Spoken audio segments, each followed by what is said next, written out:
A huge shout out to VR Wave for sponsoring and supporting this channel. They do produce the best lens inserts that I've come across for a full range of VR headsets that include HTC, of course Pimax, which you're looking at right now, as well as the Quest, Valve, PSVR 2, you get the idea. And the great thing about lens inserts is they help keep your lenses free from scratches, but also they do account for astigmatism if you're nearsighted or farsighted. And with blue light filters, they also help combat motion sickness and insomnia. So make sure to check out my 5% discount in the description below. Alright then folks, so the Quest 3 and Quest 3S has gone up in price. So is it worth buying in 2026, especially with the Steam frame on short finals-ish? Well, in this video, we're going to re-look at the Quest 3 as part of my sort of affordable VR segment, shall we say. I've done a few videos now showcasing more affordable options for PC VR or PlayStation 5 VR as well recently. And I think it's important to do this regular because it's not all about the high end. It's not all about the expensive $2,000 plus headsets. It really isn't. In fact, most of the time it's not about that. So let's talk about the headset that normal people are more interested in, the Quest 3. And even though it's been out for a long time now, I think it's important to revisit it. What do you think? So if you're interested in the chat as we fly the SimWorks Studio Kodiak, it's a bit of a gloomy day today. Yesterday was beautiful. We had a nice barbecue outside.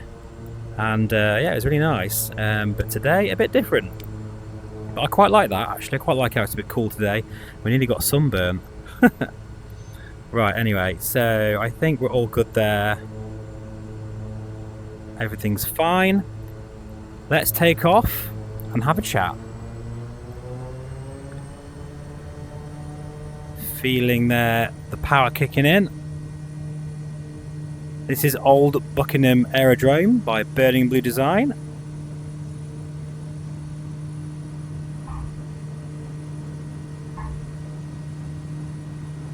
Oh, beautiful.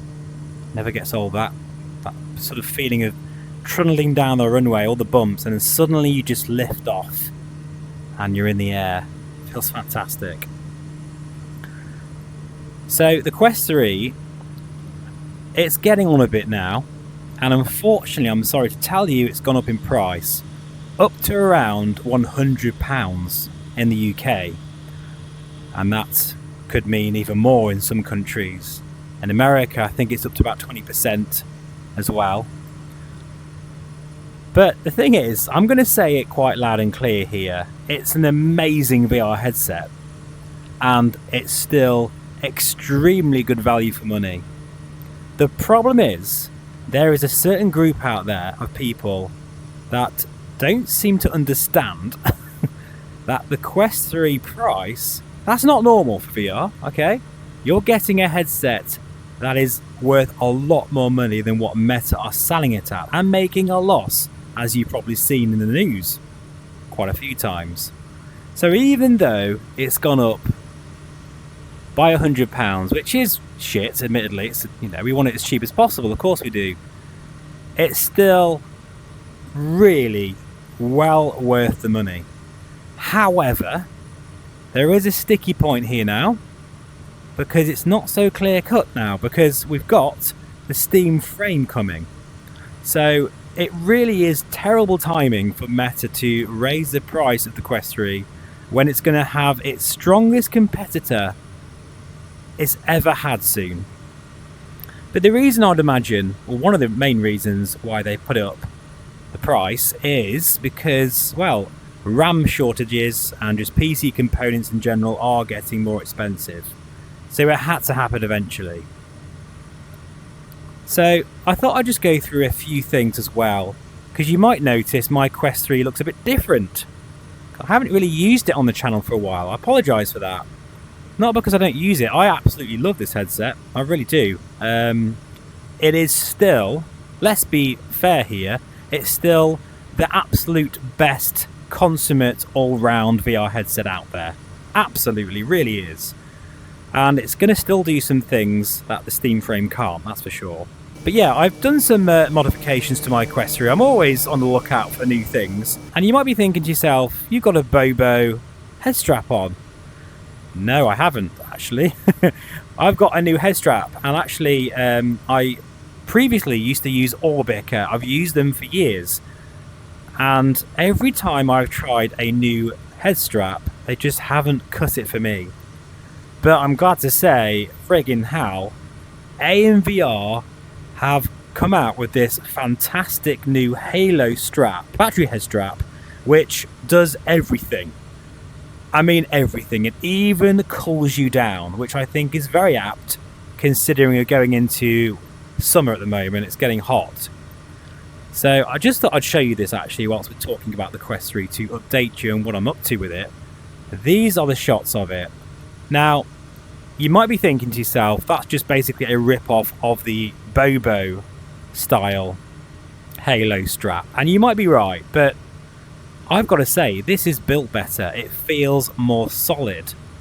And I really do love the fact you've got a fan, which you can turn right up, you can switch it off, and you can adjust the level of cooling that goes right into your forehead, because this beautiful, like, really soft feeling material on top, it basically cools that and it goes straight into your skin, and my god, does it make a difference.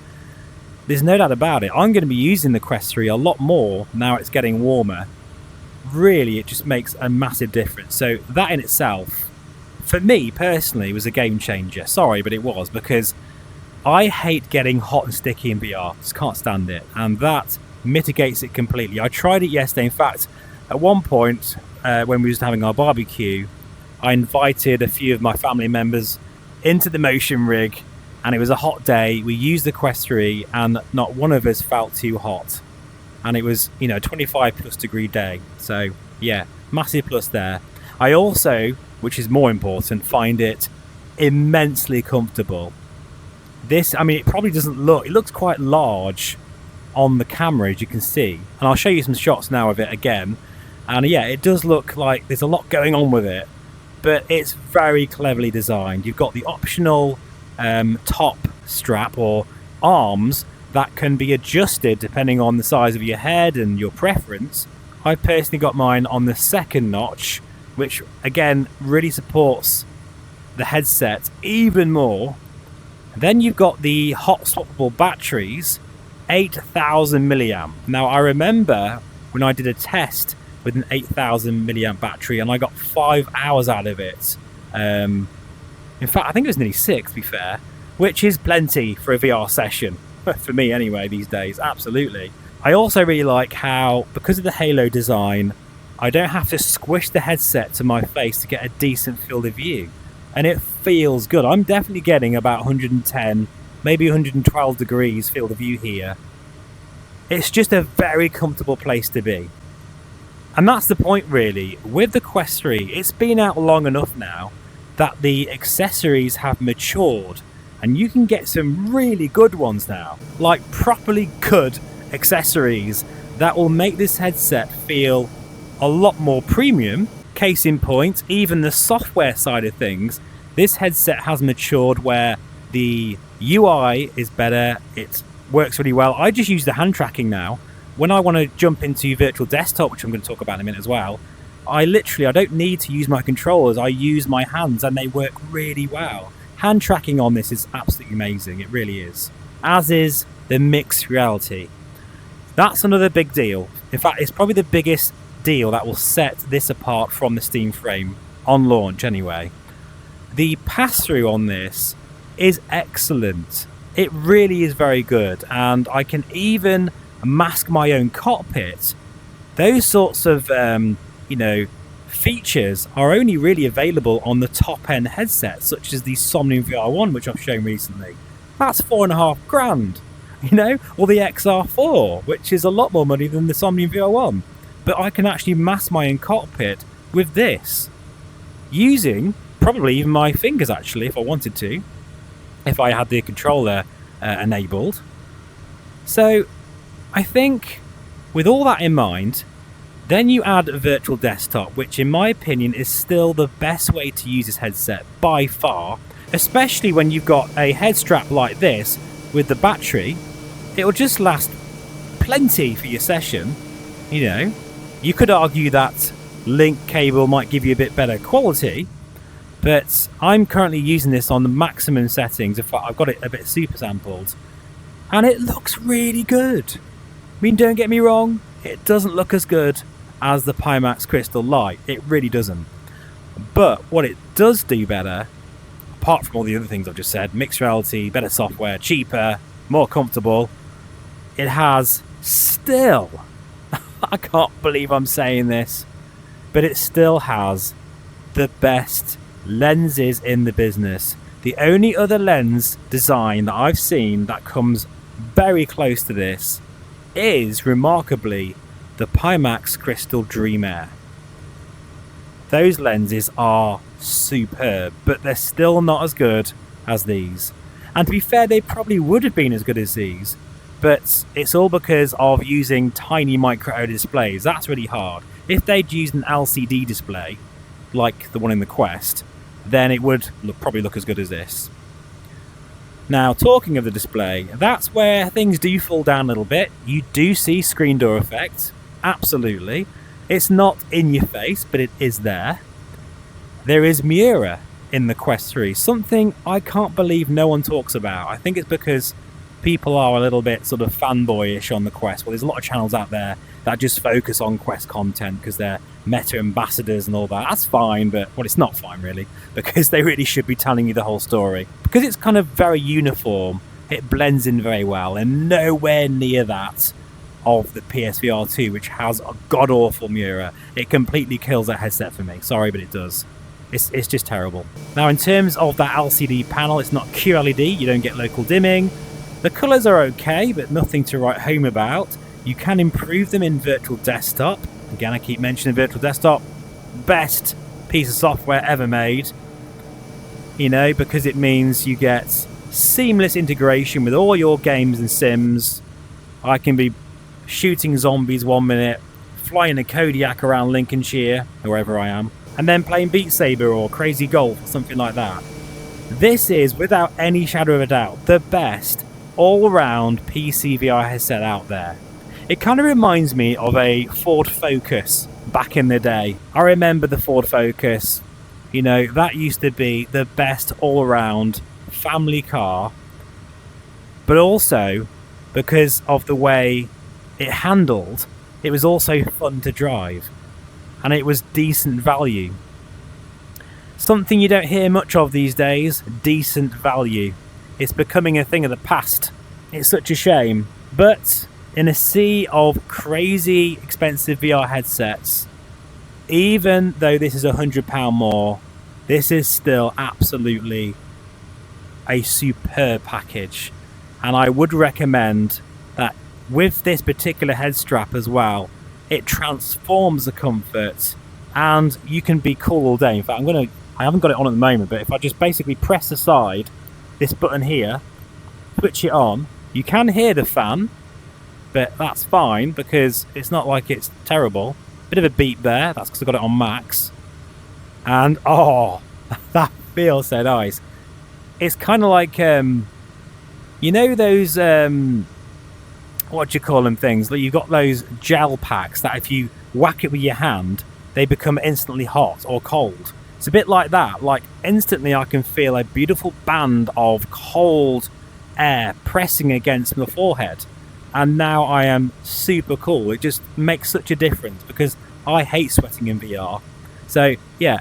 Anyway, I'm getting sidetracked. But with this Halo strap, which I prefer it to the Bobo strap. Honestly, I've tried all of them. This is my new favourite head strap. It's fantastic. With this and a facial interface, admittedly I am using AMVR one as well. This is not sponsored by AMVR. I know that because I've mentioned AMVR a couple of times, people are going to go, oh, hang on a minute. They're giving you lots of money for this video. No, this is completely my own video, just telling you the things that I like. And I've got to say, out of all of the accessories out there, I think either Orbica or AMVR are my top favourite. I used to like Kiwi, they're quite good as well, but no, I think because I've tried them all, I can give you a definite verdict that AMVR are where you want to go. They also have a fantastic link cable as well, which I did show in another video, which also can be used to charge the headset, or you can just basically plug it in and then you get constant power. It will never run out of battery. So with all those options out there, is it worth buying the Quest 3 in 2026? I'm going to tentatively say yes, but I would recommend, since things are changing, I would recommend waiting for the Steam frame. The only issue is, we was all hoping it'd be here by now. I was hoping I'd be showing you content of it by now, but alas, that is not the case, simply because of all the issues with memory being so much more money. Everything's more money now. I think even if you think about it, the Quest 3, 550 or something, 500, 550, with this strap, you're probably looking about 650, 700, let's say £700 with a really good facial interface and this battery head strap. That's still probably going to be at least £300 or maybe even £400, because I think the Steam frame is going to be very close or maybe slightly over £1,000. That's just my guess, especially now anyway. It's still a lot cheaper and you get mixed reality. I don't think it will look as good though as the Steam frame, simply because of the transport foveated rendering, the streaming rendering, as well as foveated rendering. It's going to be able to do both of those things with its eye tracking.